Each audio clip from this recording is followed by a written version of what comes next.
जय हिंद everyone, welcome to Tesla academy. Free body diagram. जैसे कि मान लीजिए आपको दिया हुआ है एक ब्लॉक है जिसका मास कितना है m, और ये ग्राउंड के ऊपर रखा हुआ है।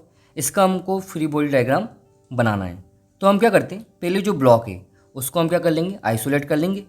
जैसे ही हमारा ब्लॉक आइसोलेट हो जाएगा उसके बाद हम क्या करेंगे, जितने भी फोर्सेज इसके ऊपर लग रहे होंगे उन सबको हम सोचेंगे। तो देखिए हमने 4 टाइप के फोर्स पढ़े: gravitational force, electromagnetic force, nuclear force, strong वाला एंड वीक न्यूक्लियर फोर्स। तो इन 4 फोर्स में से 2 फोर्स तो हम बेसिक डिस्कार्ड कर देंगे कि न्यूक्लियर फोर्स और स्ट्रॉन्ग न्यूक्लियर फोर्स तो होगा नहीं। तो कौन कौन से फोर्स लग सकते हैं, एक तो ग्रेविटेशनल और दूसरा इलेक्ट्रोमैग्नेटिक। इलेक्ट्रोमैग्नेटिक में भी कौन सा वाला, जो कॉन्टैक्ट की वजह से आया, और यहाँ पे कॉन्टैक्ट की वजह से कौन सा फोर्स आएगा, नॉर्मल फोर्स। तो हम यहाँ पे लगा सकते हैं कि जो ये ऑब्जेक्ट है इसमें एक नीचे की तरफ फोर्स होगा जो कि होगा बिकॉज ऑफ ग्रेविटी, या ग्रेविटेशनल फोर्स बोल सकते हैं mg। एक फोर्स लगेगा इसमें ऊपर की तरफ जो कि होगा नॉर्मल रिएक्शन। अब आपको पता है न्यूटन्स का फर्स्ट लॉ कि अगर कोई भी ऑब्जेक्ट रेस्ट पर है तो उसके ऊपर नेट फोर्स कितना होता है, 0। तो यहाँ पे हम क्या करते हैं, ऊपर की तरफ पॉजिटिव मान लेते हैं, नीचे की तरफ नेगेटिव मान लेते हैं, क्योंकि हमारा जो ऑब्जेक्ट है वो रेस्ट पे रखा हुआ है या रेस्ट पर है। और हमको पता है न्यूटन्स का फर्स्ट लॉ हमसे क्या बोलता है, वो बोलता है कि sigma F equal to 0।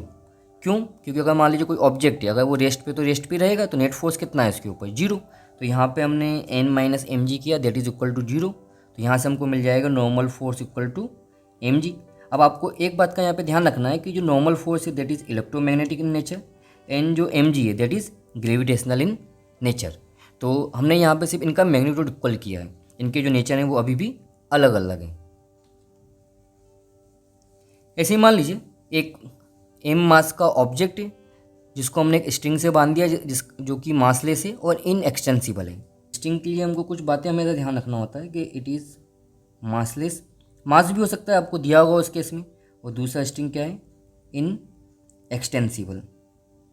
Inextensible क्यों बोलते हैं हम, ताकि इसका लेंथ चेंज ना हो। अगर इसका लेंथ चेंज होगा तो उस केस में तो हमको स्प्रिंग कंसिडर करना पड़ेगा इसको। अब इसको सिंप्लीफाई करने के लिए हम क्या करते हैं कि जो ऑब्जेक्ट है हमारा उसको क्या करो, आइसोलेट कर दो। तो पहले हम क्या करेंगे, जो ऑब्जेक्ट उसको आइसोलेट कर देंगे, उसके बाद में पता करेंगे कि कौन कौन से फोर्स इसके ऊपर लग सकते हैं। तो जो पहला है वो हमारा ग्रेविटेशनल और दूसरा है वो इलेक्ट्रोमैग्नेटिक। उसमें भी कॉन्टैक्ट फोर्स बिकॉज ऑफ रोक जो कि होता है पुल नेचर का।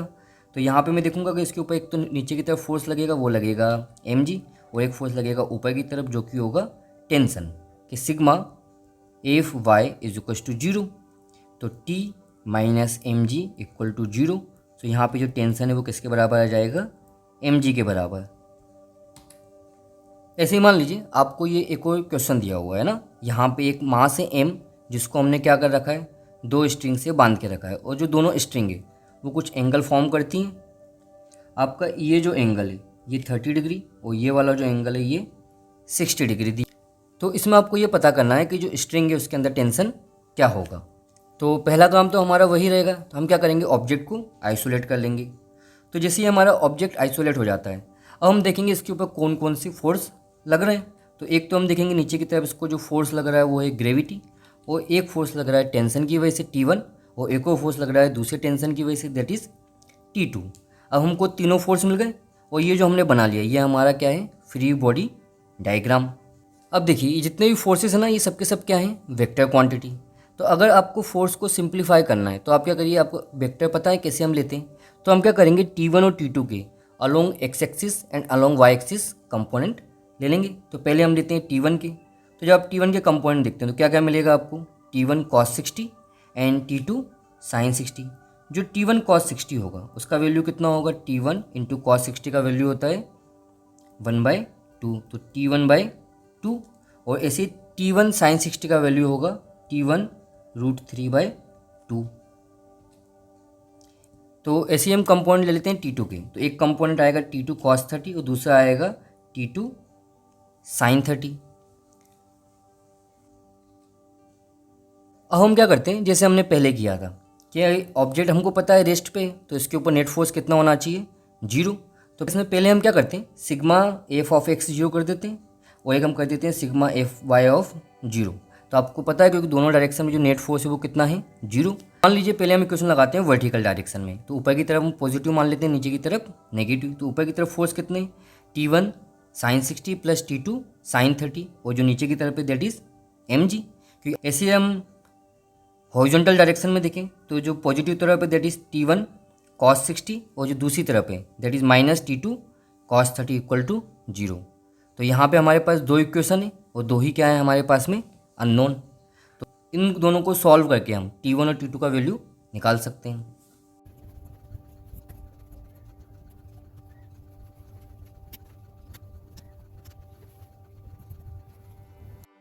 तो इस तरीके से हम T1 और T2 को निकाल सकते हैं। जो T1 का वैल्यू आएगा दैट इज़ √3 mg/2, एंड जो T2 का वैल्यू आएगा दैट इज़ mg/2। ऐसे ही मान लीजिए आपको ये दो मास दिए हैं, दोनों का मास m1 m2 है, उस तरीके से कुछ अरेंजमेंट है। तो जैसे कि यहाँ पे दो मास दिए हैं m1 m2, हमारा लॉजिक वही रहेगा ना कि हमको पहले ये पता करना है कौन कौन से इसके ऊपर फोर्सेस लग सकते हैं, वो हम देखेंगे और इसके ऊपर इक्वेशन को अप्लाई करेंगे। तो हम क्या करते हैं, जो हमारा पहला काम होता है वो हमेशा ये होता है कि जो ऑब्जेक्ट उसको क्या कर लो, आइसोलेट कर लो। जैसे कि ऑब्जेक्ट को आइसोलेट किया हमने तो इसके ऊपर एक फोर्स लग रहा है नीचे की तरफ, वो है m1g। ऐसे ही हम लेंगे दूसरा ऑब्जेक्ट, उसके ऊपर नीचे की तरफ जो फोर्स लग रहा है दैट इज़ m2g। अब आप देखें दोनों ऑब्जेक्ट ऐसे हैं, तो जो पहला m1 ऑब्जेक्ट है वो ग्राउंड से कनेक्टेड है, तो उसके ऊपर एक नॉर्मल रिएक्शन लगेगा n1। ऐसे ही आप देखेंगे कि अगर आप इसका लेफ्ट हैंड साइड की वॉल से कांटेक्ट देखें तो वहाँ से एक नॉर्मल रिएक्शन लगेगा दैट इज़ n2। ऐसे ही आप देखें दोनों बॉल जो है कांटेक्ट में, तो उसकी वजह से एक नॉर्मल रिएक्शन होगा n3। ऐसे ही आप देखेंगे कि जो ये स्मॉलर बॉल है हमारी, ये वापस से वॉल के साथ कांटेक्ट में है, तो इसका जो नॉर्मल रिएक्शन होगा दैट इज़ n4। तो इस तरीके से हम एफवीडी बना सकते हैं और यहाँ पे जितनी भी वैल्यूज़ हैं उनको हम फिगर आउट कर सकते हैं। तो जो नीचे का फोर्स है m1g, यहाँ पे ऊपर n1 n2 n3 n3 and that is n4। अब आप क्या करेंगे, यहाँ पे सिंपली एक्सिस मानेंगे, और हमको पता है कि पूरा का पूरा सिस्टम हमारा रेस्ट पे है, तो हमारे पास sigma F of X equal to 0 और sigma F Y equal to 0। तो यहाँ पे हमारे पास चार वेरिएबल हैं और दोनों ऑब्जेक्ट के ऊपर, एक इसके ऊपर एक इसके ऊपर, चार इक्वेशन बनेंगी। तो उससे हम क्या कर सकते हैं, n1 n2 और n3 एंड n4 का जो वैल्यू है वो फिगर आउट कर सकते हैं। तो आपका जो भी आंसर आता है आप उसको कमेंट बॉक्स में ज़रूर आंसर कीजिएगा। तो आइए अब हम समझते हैं Lami's theorem. Lami's theorem state that when three force acting at a point are in equilibrium then each force is proportional to the sine of the angle between the other two forces. तो देखिए इसको हम एक simple तरीके से भी समझ सकते हैं जिसको हम बोलते हैं साइन रूल। तो साइन रूल क्या होता है, एक ट्राइंगल होता है जिसकी तीन साइड्स होती हैं और तीन एंगल्स होते हैं। तो अगर आप क्या करते हैं, sine A upon A is equals to sine B upon B, तो साइन सी अपॉन सी। तो सिमिलरली अगर हम इसको थोड़ा मॉडिफाई करें तो हम इस तरीके से तीन फोर्सेस को यूज़ कर सकते हैं लेमिस थ्योरम में कन्वर्ट करने के लिए। तो मान लीजिए कोई तीन फोर्स हैं F1 F2 F3, और ये जो एंगल फॉर्म करते हैं θ1 θ2 एंड θ3।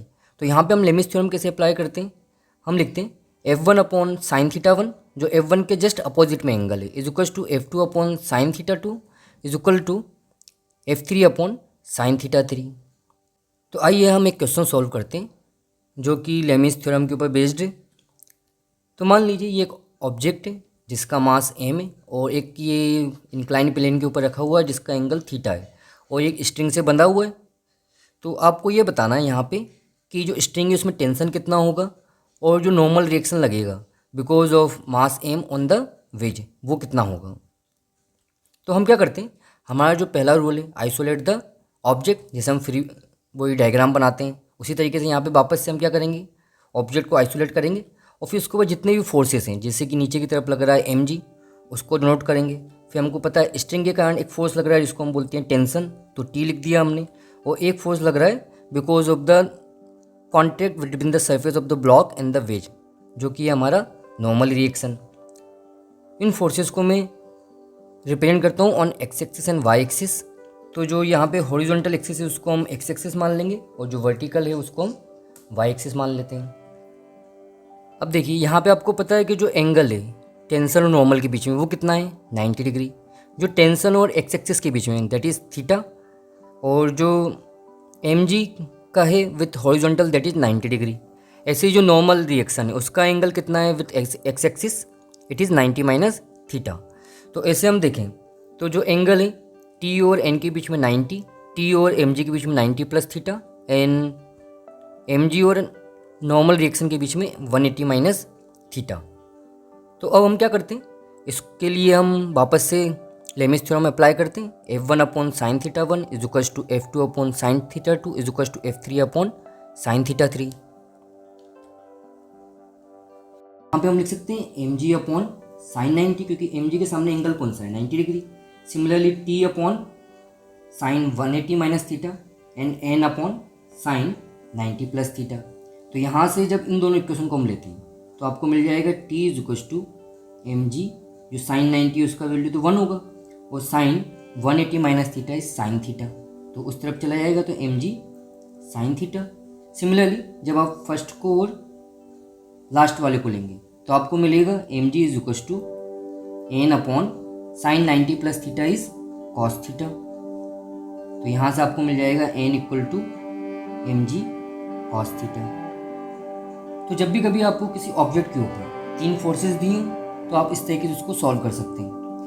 जब भी कभी 3 से ज़्यादा फोर्सेस आपको दिए होंगे तो आप इस लेमिस थ्योरम को अप्लाई नहीं कर पाएंगे।